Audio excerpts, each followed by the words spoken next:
Boa tarde, galera do bem. Hoje, terça-feira, eu já começo deixando cair tudo aqui.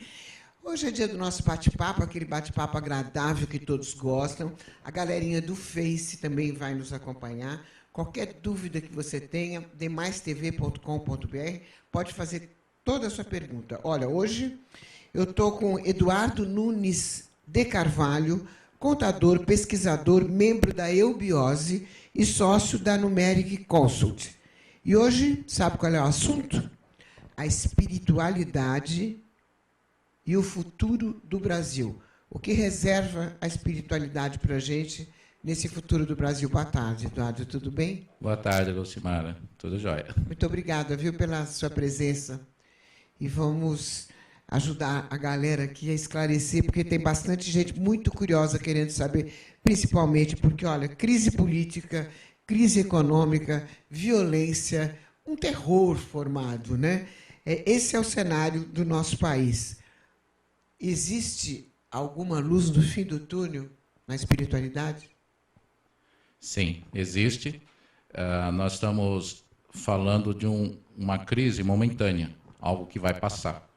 E olhando para o futuro, o que a gente vê é a superação amadurecida do Brasil sobre tudo isso para uma corrente positiva, uma corrente evolutiva, uma corrente de alta inteligência espiritual que vai favorecer o Brasil.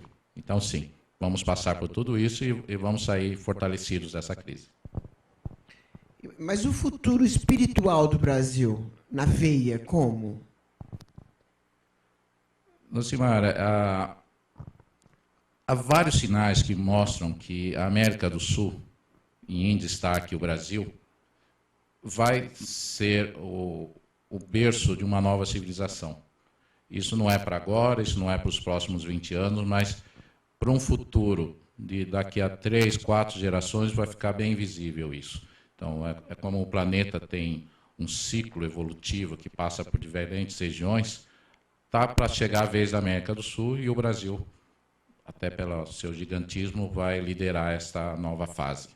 Então, sim, é um futuro brilhante que nos reserva, espiritualmente falando. Essa fase é próxima ou ainda tem mais algum tempinho? Ela é crescente. Percebe-se nos sinais e depois os sinais cada vez mais crescentes vão se tornar cada vez mais evidentes. Estamos poupados, por exemplo, de guerras. Então, a gente pode ver aí que o hemisfério norte, por exemplo, está passando por crises geopolíticas. Você vê aí a Coreia do Norte se militarizando, se preparando para algo nada interessante. E atentados terroristas, tal, tudo isso nós estamos escapando ileso. Isso é um sinal claro do presente, do que está sendo reservado para o Brasil no futuro. Eduardo, você pode me explicar o que se entende por religião, religiosidade, simbolismo religioso ou pluralismo religioso? Bom, são vários conceitos, mas vamos pensar numa coisa. A religião vem do latim religare, ou seja, você se reconectar ao seu eu divino, a Deus, ao espiritual, né? Religiosidade é essa percepção, né? Você ter essa ideia de que existe algo transcendental, algo que te toca, algo que é difícil de explicar, mas que te faz muito bem ou que te dá um sentido de vida, né? O simbolismo religioso é uma maneira, uma linguagem, uma metalinguagem que as pessoas das mais diferentes maneiras tentam transmitir esse pensamento, esse sentimento, essa sensação espiritual.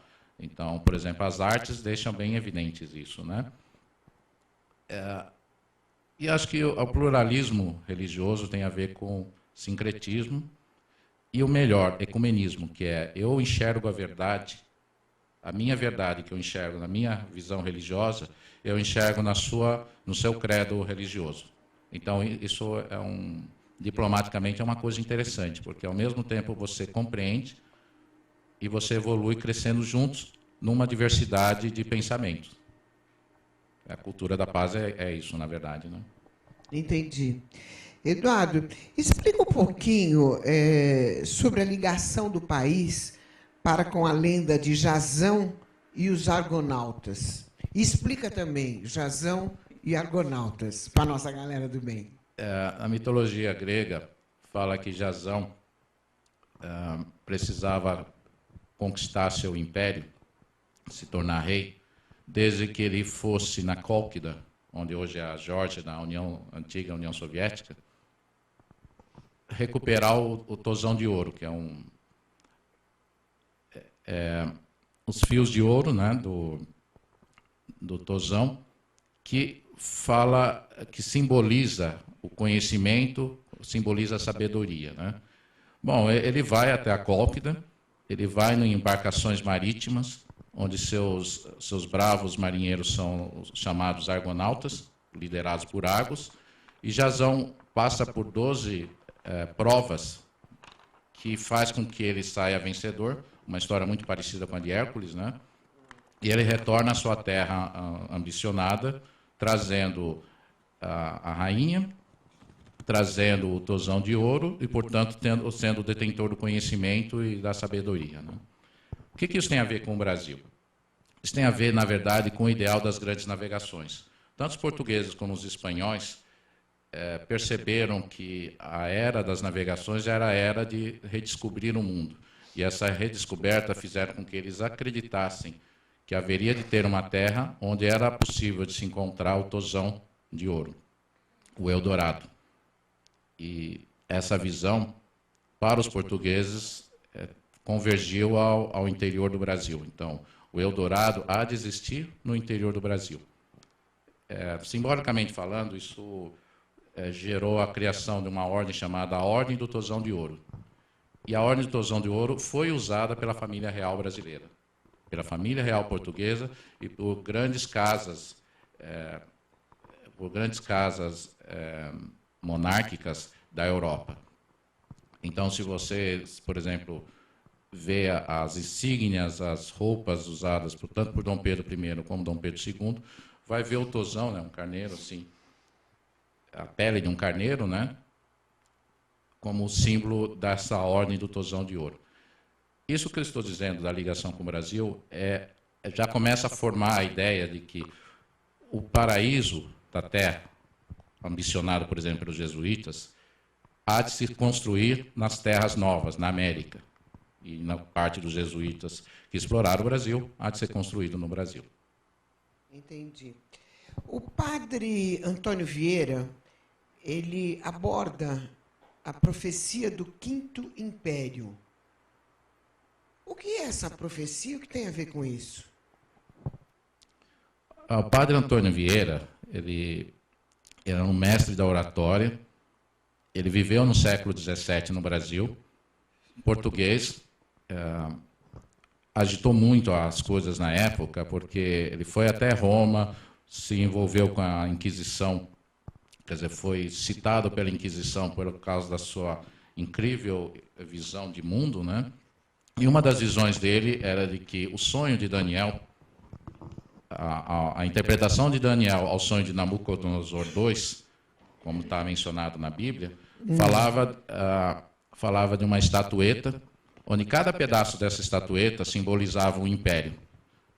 E o Quinto Império, depois de passar por o Império Romano, depois de passar por a Grécia, depois de passar pela Babilônia e tudo mais, a interpretação dele é que esse Quinto Império haveria de ser o Império Luso brasileiro. Ou seja, é um resgate, de novo, à terra que há de reproduzir o paraíso, né? Ao país ou ao continente que há de reproduzir o paraíso na terra, né? Olha, da leitura do passado e dos símbolos, é possível se identificar os sinais do futuro.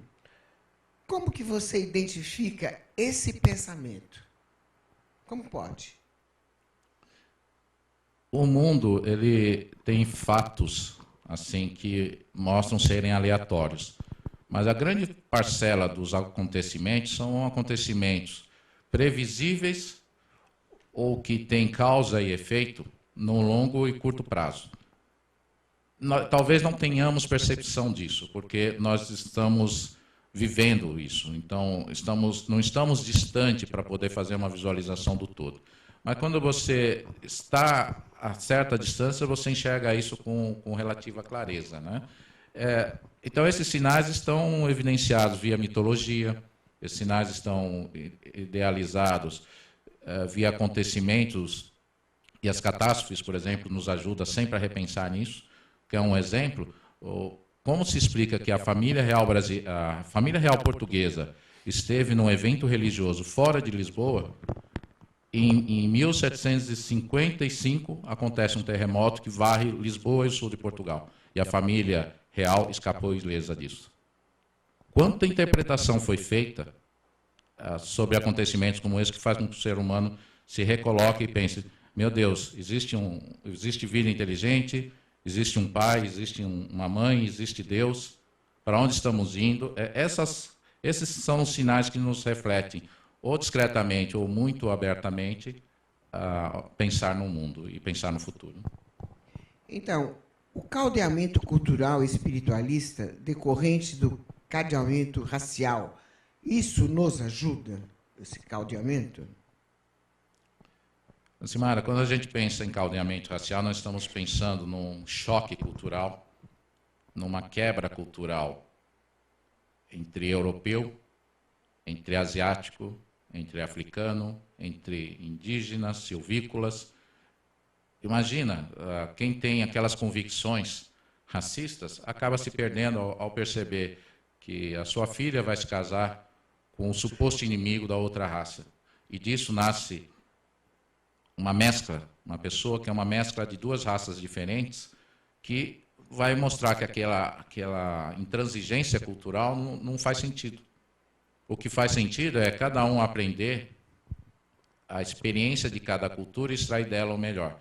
Então, quanto mais forte for esse caldeamento, quanto mais intenso, e é isso que está ocorrendo no Brasil e nas Américas como um todo, mais evidente há de surgir pessoas mais inteligentes, pessoas mais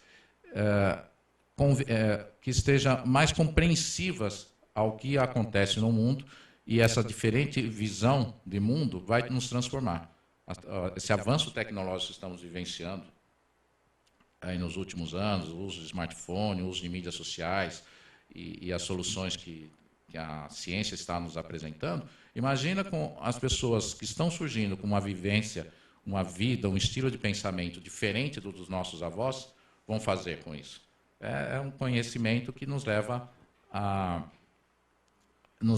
uma vida melhor. Então, sim, eu acredito no caldeamento racial e isso vai favorecer quem já está vivendo como isso, e é o caso do Brasil, né? Eduardo, eu estou recebendo já algumas perguntas aqui dos nossos internautas. Jonas Silva, obrigada, viu? Ele pergunta, do Face, ele pergunta o seguinte: Eduardo, o país passa por uma opressão espiritual, além de estar sob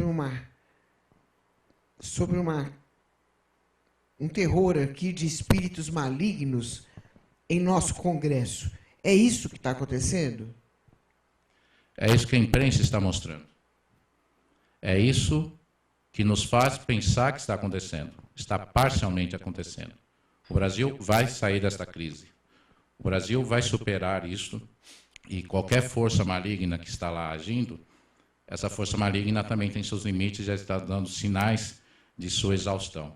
Então, é difícil de acreditar, no momento em que estamos vendo notícias todos os dias, de que isso vai superar. Mas sim, vai superar. Acredita, Jonas? Vamos passar por isso, as forças do bem vão superar as forças do mal sem ter divisão nenhuma. Vai acontecer de uma maneira muito natural. É bem breve isso, Eduardo, que está todo mundo tenso, né? Sinais de melhores já estão sendo apresentados. Vamos passar por isso em 2, 3 anos. Ah, senhor. Tem mais uma aqui do Val Couto. Um beijo para você, Val. Obrigada pela sua participação, viu? Legal. Ele diz assim: Eduardo, eu quero saber se estamos passando pelo fim. A resposta seria guerra, mudança de governo ou espíritos ruins? A resposta é evolução. Da dor se evolui. Do autoconhecimento se evolui. Do amor se evolui. O que nós estamos passando é por uma aceleração da evolução. O brasileiro está aprendendo a vivenciar política de uma maneira como ele nunca antes conviveu. E o que acontece é que nós estamos percebendo que esse amadurecimento vai nos trazer frutos positivos no futuro. Então, é uma fase dura, é uma fase que nos deixa estressados, né? A minha dica é evite ficar muito atento, muito ligado às notícias, chequem fontes, tá? Muito boato espalhando por WhatsApp, por Facebook, por mídias sociais. Não caia em qualquer notícia bombástica. Verifiquem fontes, chequem os dados, porque as coisas estão meio que fora de ordem, mas elas estão se regularizando. Então, acreditar em notícias exageradas pode nos levar a problemas desnecessários, né? Entendi. Eu quero aproveitar e mandar um beijo para Maria Cecília Brandini Romano, que é um membro fortíssimo da eubiose, né? Uma frequentadora assim, há mais de 20 anos. E não vem, não, que eu tenho muito orgulho de dizer que fui eu que levei. Eduardo, vamos falar só um pouquinho da eubiose. A eubiose é o estudo do autoconhecimento, né? Pela resposta que você me deu agora, eu posso dizer o quê? Que o que você falou é uma grande reciclagem, isso é bíblico ou não? Depois você me responde. Nós vamos para o intervalo rapidinho, a gente já volta. Não sai daí, pelo amor de Deus, está ótimo o papo aqui.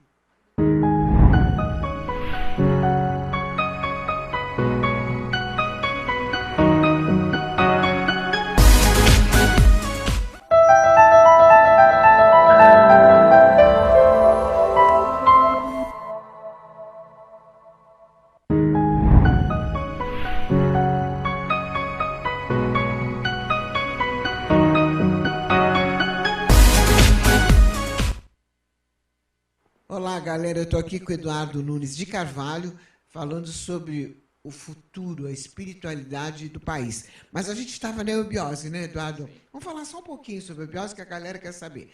A eubiose é o estudo do autoconhecimento, é isso? Correto. É uma escola iniciática, que a eubiose significa saber bem viver. E o que a eubiose faz nesses estudos? A gente faz um estudo da religião, filosofia, ciência, estudo comparativo, e com isso a gente tenta resgatar a sabedoria iniciática das idades. O que quer dizer isso? Aquele conhecimento que vem da construção de cada uma das civilizações antigas, ela está nos levando a um todo. A gente vê no cristianismo uma expressão máxima dessa evolução do conhecimento humano, da espiritualidade, né? E isso tem uma sequência, e essa sequência vai ter um papel importante no Brasil, e a eubiose é uma das entidades que tem trabalhado muito com a materialização espiritual disso. O que a gente chama de materialização espiritual? Plasmar as coisas, você pensar, você se evoluir, você sair do estado de vida, energia que nós vivemos, para vida-consciência, porque é a consciência que nos leva à evolução. É bom deixar claro também que a eubiose não é nenhuma religião.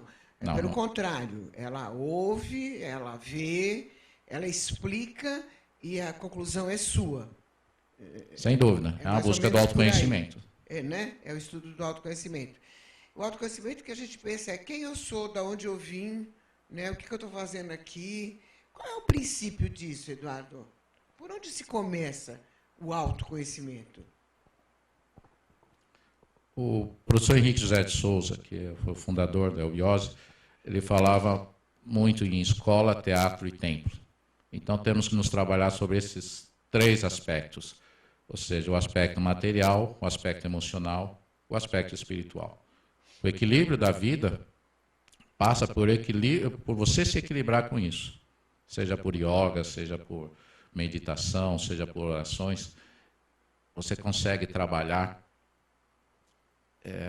o seu autoconhecimento dessa forma. Os estudos o que a gente chama de escola nos propicia conhecer um pouco mais sobre o mundo e daí você possibilitar conhecer um pouco sobre você. O teatro é você vivenciar isso, é trabalhar a emoção. Por isso que a arte, a cultura é importante, né?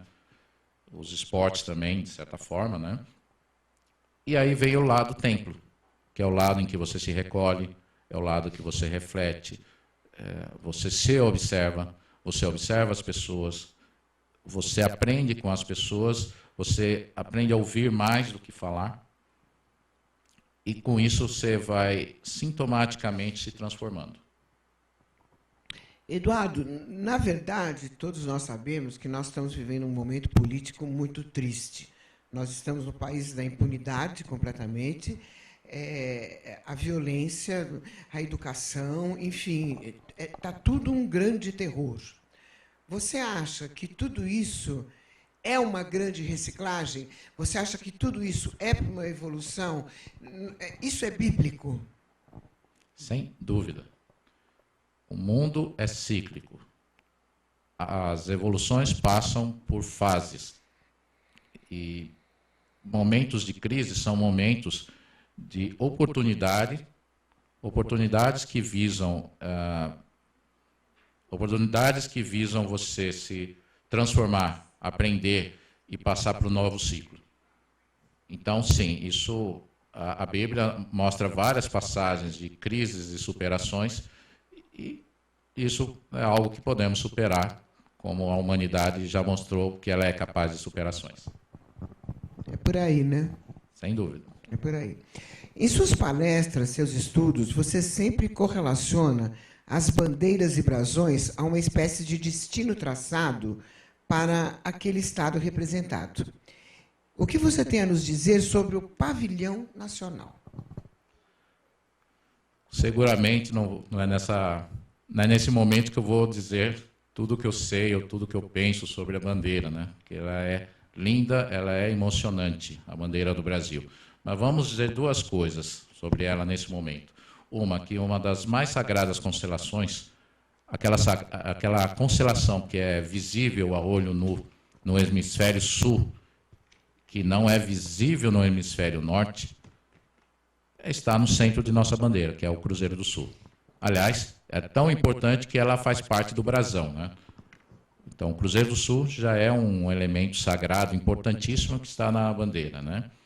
Um outro elemento sagrado é a espaica, a estrela que está lá representando o Estado do Pará, aquela estrela isolada acima do Ordem e Progresso, que ela é uma maneira indireta de, simbolicamente, trazer o conhecimento, a cultura, a riqueza do Oriente em traslado para o Ocidente.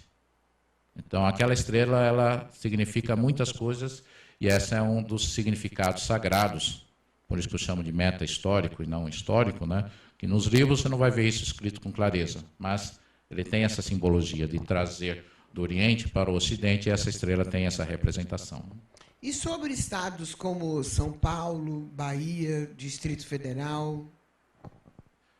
Olha, na bandeira do Estado de São Paulo, a gente vê no topo à esquerda um mapa do Brasil e 4 estrelas. O que é isso? Lembra que eu falei do Cruzeiro do Sul? É o Cruzeiro do Sul simbolizado no canto esquerdo da bandeira. E o quinto elemento, ou seja, o principal elemento das 5 estrelas do Cruzeiro do Sul, é justamente o mapa do Brasil. Então, é uma maneira de dizer que São Paulo vela pelo Brasil. Ajuda, é um compromisso. É um compromisso espiritual que esse Estado ajude na manutenção desse grande país que moramos e vivemos. Entendi. Nossa Senhora Aparecida, tida como nossa padroeira, como que ela se relaciona com esse futuro espiritual? Numa cor. A cor azul índigo representa, além de ser uma cor feminina, a cor do mar, ela é a cor de proteção espiritual. O globo azul, que está na bandeira do Brasil, que está na Santíssima Trindade, representada na bandeira da Bahia, que é um triângulo azul índigo, é a cor prevalente de Nossa Senhora Aparecida. Então, ela, em sua simbologia, sua história, desde como ela foi construída, santa, no século XVIII, né, saiu pelo mar, saiu pelo rio do interior de São Paulo até ser descoberta e ser colocada a vestimenta do azul índigo e a coroa dourada, mostra o quanto que o dourado que simboliza o conhecimento espiritual, a inteligência espiritual, e o azul índigo, que é a cor da proteção. Então, sim, Nossa Senhora Aparecida tem uma forte simbologia de proteção por velar pelo Brasil. Eduardo, uma curiosidade minha, como a eubiose vê Nossa Senhora Aparecida? Nós pensamos muito na expressão egrégora. O que é egrégora? É quando o ser humano tem o poder do pensamento. Então, quando você pensa obstinadamente, firme, consistentemente em algo, você é capaz de materializar algo. Um sonho, por exemplo, né? Quando você vê uma comunidade de pessoas, um povo, em comunhão de pensamento por algo, você está alimentando o que se chama uma egrégora. Então, Nossa Senhora Aparecida representa a construção de uma egrégora, a construção de uma egrégora de proteção dos brasileiros. Então, isso, eu não falo pela eubiose, tá, Lucimara, mas é uma interpretação que eu tenho em cima dos ensinamentos. É uma interpretação sua. Exato, é uma interpretação minha em cima dos ensinamentos, porque a gente não faz nenhuma crítica ou elogio explícito Mas sobre a eubiose Nossa Senhora pensa Aparecida. assim, não? Não. Faz sentido esse pensamento. Nós pensamos no poder plasmador, o segundo elemento, que é na Santíssima Trindade. A trindade que estudamos tem a ver com pai, mãe e filho. Então, o segundo elemento, o elemento plasmador, é a mãe. Então, se você entender que Nossa Senhora Aparecida simboliza a mãe, nós estamos falando do poder da vida, do poder da criação. Então, nesse sentido, como simbologia, a gente respeita a Nossa Senhora Aparecida e gostamos de ver esse efeito positivo que ela nos causa. Entendi. Agora, Eduardo, por que os portugueses nos povoaram? Não seria mais interessante uma colonização inglesa, francesa ou até holandesa? A gente não estaria num outro nível? Essa é a inconformância de quem lê os livros de história ou quem sai da aula de história e fala, por que não foram os holandeses?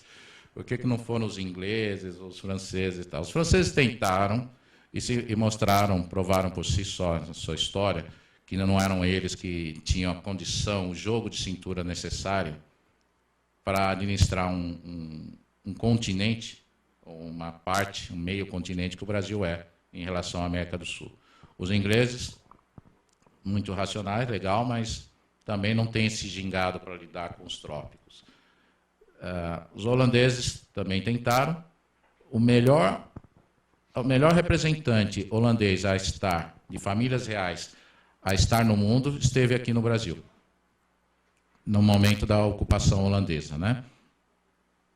Mas eu entendo que, pelas características que nós temos de caldeamento racial, com os portugueses a gente teria uma condição muito mais digna de povoamento, de desenvolvimento, ou seja, nem ser radical à direita, nem ser radical à esquerda, nem muito para cima, nem muito para baixo. Simplesmente ser o que é. Né? E é isso que o Brasil se transformou. Então, nossa cultura pacífica tem muito a ver do que herdamos dos portugueses. Nossa cultura diplomática tem muito a ver com o que herdamos dos portugueses. Nossa cultura criativa do improviso tem muito a ver com o que nós aprendemos com eles e que há essa feliz interação, inclusive até hoje. Né? Ok, eu estou com uma pergunta aqui do Pedro, do Paraná, eu já vou fazer, Pedro, essa pergunta. Porque antes eu quero mandar um beijo para a galera que está nos curtindo, viu, Eduardo? Legal. É a Lilian Brito, Rubens Fontana, Rose Dias, Sula Faria, Isabel Agapito, um beijo para você, linda, Val Couto, Jonas Silva, Estênio Melo, lindo cantor Estênio Melo, o Mardoqueu, nossa, o Mardoqueu é um tenor espetacular, viu? O Wagner Rengal, Mariana Eiras, querida, Elisângela, Johnny Camargo, Maria das Dores, Erni Coutinho, a Nayá Barros vendo a gente, um beijão, Tiago de Souza, o Marcos Antônio, Maria Tereza e Ana Paula. Um beijo para todos vocês, galera, e obrigada de estar aí, viu? Qualquer pergunta pode fazer, Eduardo responde.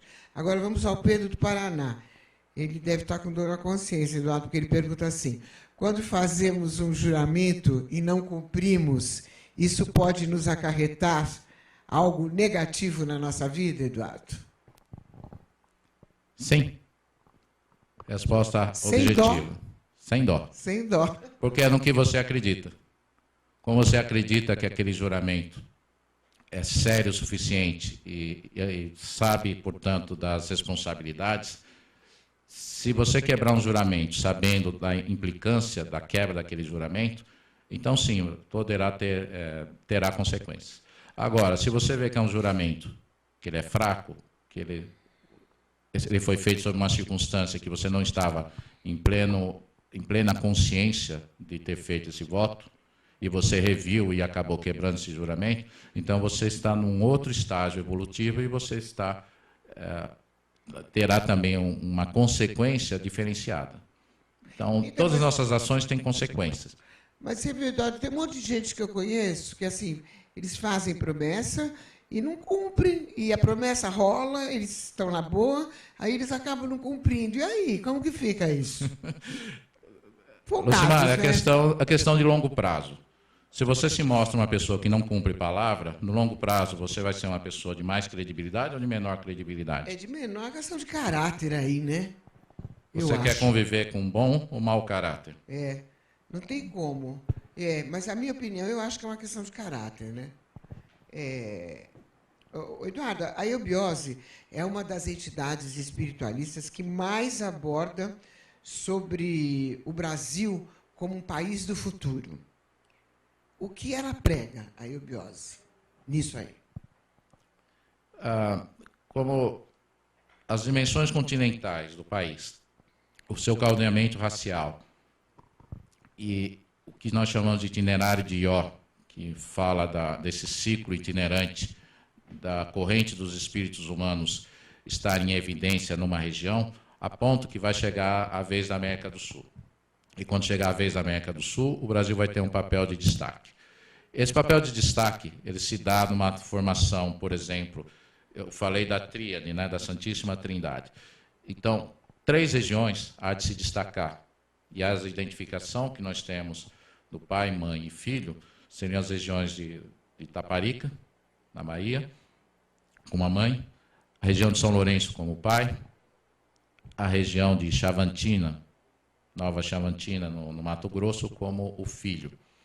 Então, daí se constrói, se materializa, se tangibiliza essa materialização espiritual que vai ocorrer no futuro. Então, a eubiose trabalha muito nisso, investindo nessas cidades ao redor desses sistemas, meditando, trazendo yogas que ajudam a transformar essa realidade para que isso seja o mais breve possível, seja mais rápido, né? E também há essa percepção de que um Buda celeste há de encarnar no Brasil, ou há de aparecer no Brasil nesse momento de maior evidência. Entendi. Eduardo, o fundador da eubiose, que é o professor Henrique José de Souza, ele teve algum motivo especial para ter nascido brasileiro? É um karma? Você já vai explicar. A gente já volta. Vamos para o break rapidinho. Não sai daí, tá? Galera do bem.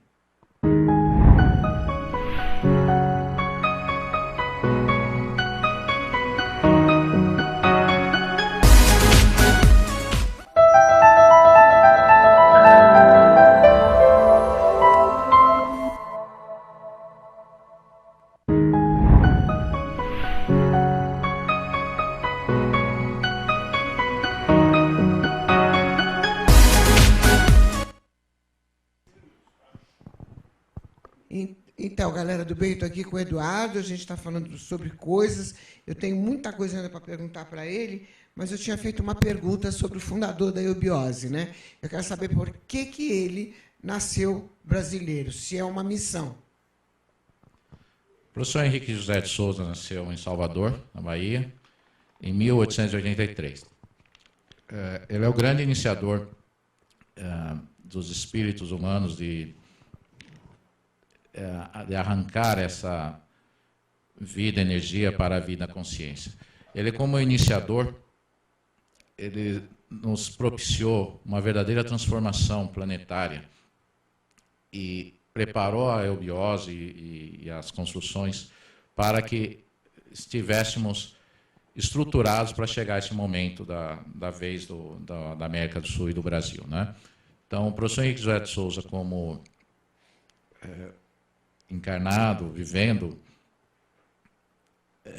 dessa passagem do século XIX para o século XX, ele passou por uma série de transformações, de passagens míticas que aconteceu na vida dele, que nos apontou sinais de que ele é essa pessoa que tem que nos trazer esse papel, essa missão espiritual do Brasil, né? Entendi. Tem uma pergunta aqui que eu achei bem interessante. Qual é o mistério do JK com a Fundação de Brasília? Ou seja, Juscelino Kubitschek com a Fundação de Brasília? Porque tem um mistério nisso tudo, né? E quais mistérios, né? Vários mistérios. Juscelino Kubitschek, ele tem uma vida com várias passagens enigmáticas. Por exemplo, qual jovem resolve ir para o Egito? E qual jovem que vai para o Egito e não visita as pirâmides? Nossa, eu só iria lá para ver as pirâmides. Pois é. E o que acontece? Ele visitou outras regiões do Egito em sua adolescência. Na verdade, não tenho a idade exata de quando ele visitou, mas foi muito estranha essa visita dele ao Egito. E é mais estranha ainda as similaridades dele com Akhenaton, que foi um faraó egípcio transformador, que mudou a capital do Egito para o sul. Akhenaton, o nome da cidade, que se tornou a nova capital do Egito, e ele construiu em 5 anos essa nova capital, um tempo muito próximo com que o Juscelino Kubitschek construiu Brasília. Então, os fatos da vida de JK e a Fundação de Brasília têm muito a ver com um resgate do conhecimento egípcio, do conhecimento espiritual egípcio e das religiões do Sol, ou seja, você refocar o Sol como a fonte da vida, como o elemento transformador, e aí você vê que em toda a geografia do Distrito Federal há prédios construídos que evocam a alvorada, que evocam o Sol, que evocam similaridades a essa capital do Egito. Por exemplo, o próprio Congresso Nacional, ele dá uma forma de um H, que é o H de Hélios, o H de Sol. Então, mais uma simbologia do Sol. Ou então a central, a SEB, né, a central energética, tem a mesma altura do central de distribuição de energia dessa capital do Egito, né? Entendi. Eduardo, eu tenho muitos conhecidos da eubiose, muitos membros da eubiose, que tiveram experiências com ETs. Como que a eubiose vê essa parte? Bom, lembra quando eu falei de ler as notícias e checar fontes? É mais ou menos por aí. Muitas experiências são delírios e outras experiências, essas sim têm uns fundamentos bastante verídicos e que merecem estudos. Existem embocaduras que acessam o interior do mundo. Logo, existe vida no interior do planeta. Mais do que isso, existem dirigentes no interior do planeta conduzindo as transformações do mundo, do bem e do mal. No lado acá, do central do Brasil, estou falando de Mato Grosso e região, existe uma transformação importante do chamado governo oculto do mundo, em parceria com a grande fraternidade branca, que estão trabalhando em preparo do ser humano do futuro. Eventuais expedições, os chamados avistamentos de discos voadores, são, na maioria dos casos, naves que saíram dessas embocaduras que estão espalhadas em todos os cantos do planeta, né? A visão é polêmica, a questão não está longe de ter um ponto final no assunto, né? Mas há sim um senso de que, por exemplo, a raça humana foi sim conduzida por seres especiais, e esses seres especiais chegaram ao planeta por um meio de transporte, como hoje chamamos de disco voador, né? No Brasil, existem portais? Imensos, uma grande quantidade de portais. O Triângulo das Bermudas é um portal? Eu acredito que sim. Tem muito a ver com as chamadas linhas de leis, que às vezes não é um portal, mas sim um campo energético mais destacado, né? Qual a ligação da Atlântida, das religiões do Sol e da sabedoria iniciática das idades com o Brasil? Lembra que eu falei do resgate da sabedoria iniciática das idades, do conhecimento que foi formado pela raça humana de muito tempo, incluindo o Egito, né? Entendi. O Brasil, o suposto mapa da Atlântida incluía partes da América do Sul. Por exemplo, o Planalto Central, onde está a nossa capital, é geologicamente a região mais antiga habitável do planeta.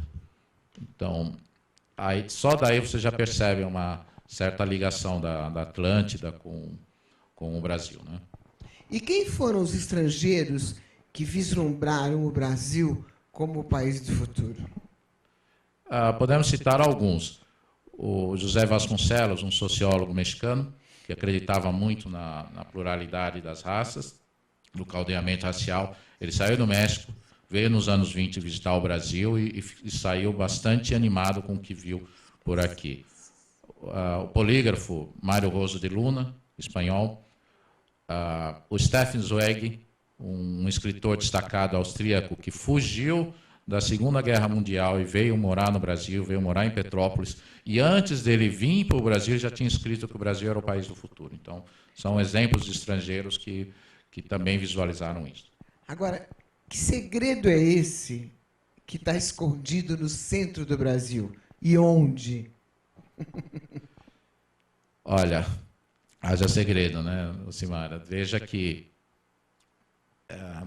você vê um inglês sair, um inglês Sir, um inglês destacado, reconhecido pela rainha, sair da Inglaterra e explorar a Bolívia, explorar o Brasil e descobrir esse suposto segredo. E saber que a pista decisiva desse segredo veio de um conto bandeirante, que é o documento 22, que está lá no Museu Nacional, no Rio de Janeiro, na Biblioteca Nacional do Rio de Janeiro. Saber que ele vasculhou pistas, inclusive na própria Índia. E não contente com isso, ele voltou para a Inglaterra, pegou seu filho e pegou um amigo de confiança para fazer essa expedição e desaparecer nos confins do sertão do Brasil. E aí, ele sumiu? Sumiu, desapareceu. Nunca mais apareceu?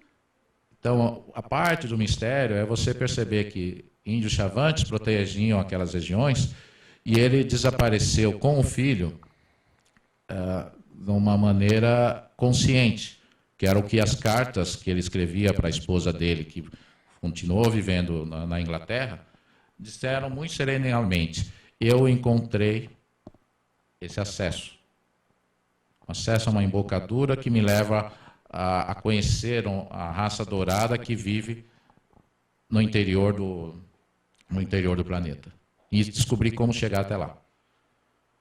Várias expedições foram feitas para encontrar o rastro do Sir Fawcett, né, que foi o coronel que desapareceu, né, e sem sucesso.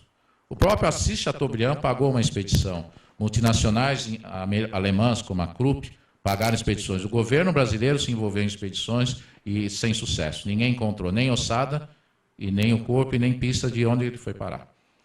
Então, esses mistérios levam a crer que ele teve uma trilha, ele foi intuído espiritualmente a localizar essa região para ajudar a fazer essa construção desse ser especial que está por vir, né?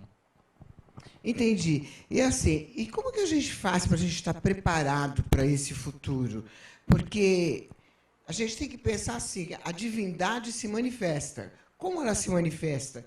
Qual o ser divino que surgirá no país? Como a gente tem que agir? Dica de como agir: não pensar nesse assunto. Seguir sua vida, cumprir com o seu dever. Então, procura se evoluir. Trabalhe, ajude sua família, ajude sua comunidade.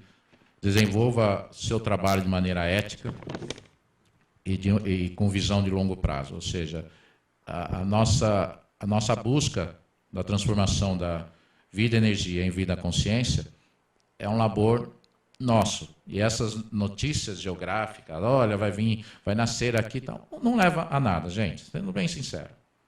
E daí que nasceu aqui? E se tivesse nascido no sul da África, se tivesse nascido na Índia, qual diferença faz? O importante é que você esteja conectado a essa transformação. A melhor maneira de conectar é parar de ver notícias, parar de ficar se preocupando demais com as coisas e cuidar de si, cuidar do seu autoconhecimento, cuidar da sua comunidade, cuidar de sua família. Então, ou seja, como é que eu vou perceber esses sinais? Quando eu estiver despreocupado em ficar olhando os sinais. Eles vão ficar mais evidentes. Agora, Eduardo, tamanho é documento? Que eu quero dizer é o seguinte, a extensão territorial do Brasil é uma vantagem ou é uma desvantagem, no caso? É os dois, sem dúvida alguma, né? Nossa, os dois? Os dois. A desvantagem é porque haja controle de fronteira, né? Mas a grande vantagem é o Brasil está pronto para absorver as dores do mundo. Isso quer dizer o seguinte, nós temos terras, nós temos espaço, estamos trabalhando firmemente a se tornar o celeiro do mundo. A cada 2 anos que passam, o Brasil bate recordes da sua produção de grãos. E esses recordes se mostraram contínuos e despreocupados com quem esteja no governo, seja ditadura, seja direita, seja esquerda, seja populista, seja governo de austeridade, seja império, o Brasil sempre teve um caminho para o alto e avante na sua produção de grãos, rumo a se tornar o celeiro do mundo. E celeiro do mundo significa muito trabalho, muita necessidade de talentos diversificados, pluralismo de pensamento, pluralismo cultural, pluralismo tecnológico. O nome Brasil, Eduardo, o nome é místico? O Brasil é místico? As pessoas estão convencidas que Brasil veio de pau-brasil. Na verdade, pau-brasil veio de Brasil, ou seja, o nome já existia antes da árvore ser conhecida. Na verdade, era pau de Pernambuco, pau de Pernambuco. Porque na escola a gente Brasil, aprende né? isso, né? Brasil é que tinha uma madeira do nome pau-brasil, então chamou-se Brasil. Olha, o estudo na origem do nome do Brasil é muito mais enigmático do que eu mesmo imaginei. Assim, é uma coisa estranha. Havia na Irlanda, ou no país de Gales, ou na Escócia, uma percepção de que havia uma terra mítica, uma ilha paradisíaca, que eles chamavam de High Brasil. Exatamente. Em quando isso? No século XIV. Quer dizer, muito longe do descobrimento do Brasil, né? Ou então a expressão do Brasil pode ter derivada dos fenícios como uma referência a eles e a sua produção férrea, que fazia deles levar esse comércio marítimo em todo o Mediterrâneo e até chegar ao Brasil. Ou seja, versões sobre o nome do Brasil tem várias. Mas uma delas, miticamente falando, não a verdadeira versão, não a versão que a gente chama de esotérica e exotérica, não há a versão exotérica, mas a versão esotérica, todas elas conduzem à terra do fogo, terra paradisíaca, ou seja, conduz ao que a gente já vem falando desde o início aqui do programa, né, de que o Brasil é uma terra predestinada. E essa profecia, Eduardo, professor de Dom Bosco? Dom Bosco viveu no século XIX e, em 1883, olha a coincidência, o ano em que o professor Henrique José de Souza nasceu, ele teve um sonho em que ele falou que há de ter uma terra em que há de sair mel e leite do leito de seus rios, e que ela há de ser a capital espiritual do mundo. E esta terra, esta capital, vai estar entre o paralelo 15 e 20 graus. Isso se perdeu no tempo, essa profecia, e depois Monteiro Lobato tentou resgatar essa profecia para inflamar a campanha que ele tinha pela descoberta do petróleo no Brasil. Depois se perdeu e se reencontrou novamente para ajudar no convencimento do Juscelino Kubitschek a mudar a capital do Brasil para o então Distrito Federal, que era o quadrilátero de Cruz da expedição, localizando Brasília como essa terra que bate com as descrições da profecia de Dom Bosco. A gente conversou aqui com Eduardo Nunes Carvalho, membro da Eubiose, sócio da Numeric Consult. Foi um papo gostoso, nos orientou, nos deu explicação. Muito obrigada pela sua presença. Venha mais vezes, porque tem muito mais coisa para perguntar. Não deu para perguntar tudo. Obrigada, viu, Eduardo? Eu que agradeço, Lucimara Parisi, e o carinho do público também. Quem quiser a sua palestra, a sua presença, pode chamar em que site, que fone? Meu e-mail é brasilfacts@gmail.com. Ou então pode assistir às nossas programações no canal 3005 do YouTube. É isso aí. Galera do bem, um beijo para a nossa equipe aqui da Demais, o Alexandre Vitorino, a Luana Oliveira e a Camila Porto, que é a nossa técnica aqui. E eu quero mandar um beijo para o André lindo, lá do salão, lá de Campo Limpo, ele e a Adriana, que estão curtindo, a Anice Pavorozinha e a Ana Paula Coefer. Um beijão para vocês. Galera do Face, obrigado aí, viu, pela sua companhia. Terça-feira próxima, às 13 horas, nós estaremos aqui ao vivo com um papo delicioso para vocês. Vocês vão gostar, não percam. demaistv.com.br. Um beijo. Até terça.